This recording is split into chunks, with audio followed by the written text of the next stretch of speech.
Good morning, YouTube. Hope everyone's having a wonderful day out there. Welcome to another episode of Life of Brian. I am in my 2019 Alfa Romeo Giulia Quadrifoglio, QV for short, and I'm taking my morning commute to the office. And I just wanted to shoot a video, guys, about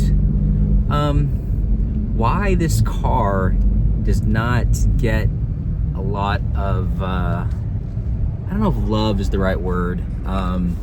It just doesn't really get talked about much. And in fact, really the only time you hear about these cars is kind of when people are discussing it kind of getting phased out. And, you know, Alfa is going electric. And I believe the final Quadrifoglios, I think March or February was the last opportunity for you to order a Quadrifoglio, since the combustible engine, at least for Alfa Romeo, is going away, which is definitely a shame, guys, because if you've driven these cars and you've heard the exhaust note and you've just kind of been able to experience this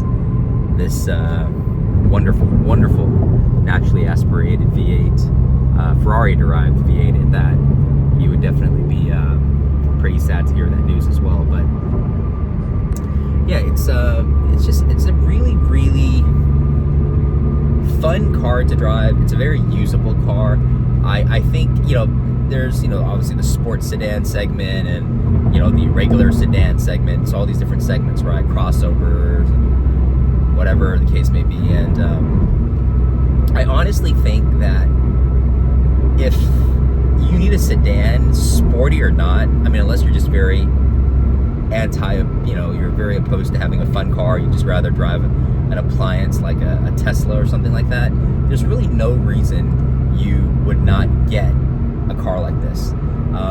Again, I mean, obviously, do most people need a naturally aspirated V8 with 505 horsepower? No, absolutely not. You know, that's why people most of the time would go for a Camry or an Accord or a Sonata or, you know, whatever the typical family sedan. But even if you don't have a family, I think that this is really the perfect mix between having a usable sedan for a family. You have a couple of kids, you need space, you need a daily driver, you have a pretty sizable commute, or maybe not even a sizable commute, but you also like to have a kind of a fun, spirited drive every once in a while. You don't really like to have a mundane car or an appliance like a Tesla, or you don't want to have a Camry or an Accord, and you want to have a little extra pep in the step, if you will. I just don't understand why people don't consider this car more. You know, I think maybe reliability. Alfa Romeo is not known for their reliability, and as you guys know who follow the channel, I had a horrible experience with my first Alfa Romeo, which had 2 bad engines. But, you know, hey, look, that obviously was a used car, and obviously, you know, whatever, I'm not going to go back into that. So far with this one, I've had no issues whatsoever. It's just been bulletproof. And the price point on these guys, I think brand new, they were under 90,000, if I'm not mistaken. That's for the top trim, the top trim Quadrifoglio. And for that amount of, yes, I know that's a lot of money, no doubt. But if you can get one that's reliable, and funny enough, guys, when I've been putting up my videos about the Quadrifoglio, I've been getting a lot of comments, and I appreciate those comments, by the way, guys, from people who've owned, you know, this exact car, or, you know, whatever different years of the Giulia Quadrifoglio. They've said, hey, I've had, you know, 20, 30, 40, 50, 60,000 miles on my car, never had any issues. And I've been hearing that actually a lot, way more than I've heard any comments, guys, about people having problems with their car. And you know, again, the type of car you're getting, I mean, the interior is super nice. You get a lot of room back there. You get nice, you know, leather and nice stitching, and, you know, it's not plasticky or chintzy, or nothing really feels cheap. And you know, you feel like you're getting kind of that mid-level luxury car with certainly performance as well. And, you know, for the life of me, guys, I don't understand why people do not consider getting this car more, especially if they're considering a comparable BMW or Audi to be sure. Now, I mean, BMW and Audis are very nice cars as well, but I think that for people who maybe want something a little bit more unique, to be a little bit different, not to have, you know, what everyone else in the neighborhood has, this car to me, guys, for a price point, for performance, for, dare I say, I mean, luxury, but I mean a nice interior, it's very usable, it's very practical. You have a nice big trunk, you have back seats that can definitely hold legitimately 3 people. Obviously the middle person won't be that happy, but the middle person's never that happy, guys, right? And just the way this car drives and handles, and you know, I was watching a YouTube video the other day on this car, and they were basically just cutting up through some canyon roads, and you know, I mean, this car, if you want it to be, I mean, I don't track my cars, so I can't speak really that informed on the matter. But if you know, want something you just want to race or go to the track with, or you know, drive around on like a race car and just kind of burn your tires, I mean, this car can be that too. But it kind of has that dual personality where you can turn it off. I mean, literally, you have, you know, 4 different modes, driving modes. I typically leave in dynamic. Race mode, basically you turn off all the nanny aids and electronic stability control and everything, traction, everything basically turns off. And with the amount of power and torque this car has, I would not recommend it. You'll probably lose the back pretty quickly, pretty easily. So I leave it in dynamic mode because you really get those nice burbles and farts from the exhaust. You get the extra kind of responsiveness from the accelerator, from the acceleration. But you know, it's still, you still don't have any fear of like flying off the road. So just the way this car drives, guys, it's, again, if you, especially for those of you who have a commute in the morning, this I think is the perfect car, because commutes, let's just be honest, guys, are pretty freaking boring, especially if you're in stop and go traffic.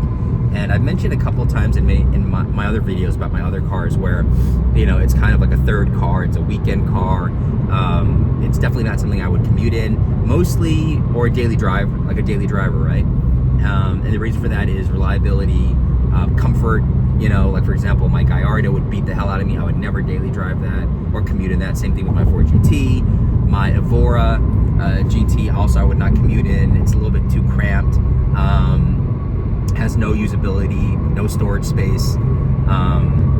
You know, there's a lot of cars that I have, really cool cars, fun cars that I love, that are great for a weekend, you know, weekend drive or very kind of specialized uses. But in terms of like, hey, I just need to go, for example, whenever I'm thinking of I need to go run errands, or specifically I need to take the kids to school, or you know, I always hop in this car, because obviously, number one, it has 4 doors, right? So you definitely don't have any access issues, and it has a lot of space. The reliability is really the only kind of asterisk to this car, and to me personally, guys, it's only because of my first really horrible experience. This experience has gone well so far, knock on wood.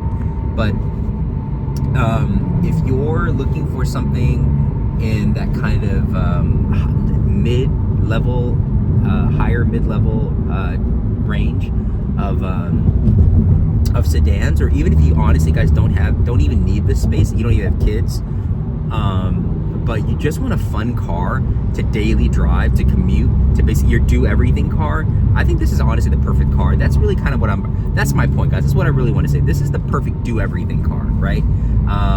You have the performance, it's a sports car, you have that speed and acceleration and the handling that any enthusiast would want. But when you don't want that, when you just want to, you know, you need to get from point A to point B, and you need to you know, haul something or haul someone, this car, it just does it wonderfully. And it's a nice interior, it's a nice place to be. You know, it's not like a lot of cars we kind of have to compromise, right? Where it's like, oh, it's a great car to drive, or aesthetically it's great, but on the inside you're kind of like, oh, I hate being in here, right? Or vice versa. The interior is nice, a lot of creature comforts, but it's just not very fun to drive. This car, again, it's just no compromises. It's just a great do everything car. And for the life of me, I just don't know why. I mean, I don't see these on the road ever. I want to say maybe, guys, maybe I've seen one Quadrifoglio. I've seen a handful of, you know, regular Giulias on the road, but I honestly can think of maybe one. Yeah, I think one. It was a blue. It's like a dark blue one. It looked really nice. One Giulia Quadrifoglio that I've seen on the road. And again, I'm in Houston, so I'm not like in some small, you know, rural town or something. And you know, you see M3s everywhere. It's just amazing that yeah, you still see these cars around, and I think it really is the perfect do-everything car. And reliability aside, I can't see why anyone would knock this car. I mean, for God's sakes, it has a Ferrari-derived V8. I mean, how many cars can say, hey, I have basically a Ferrari engine in my car, right? For a fraction of the cost.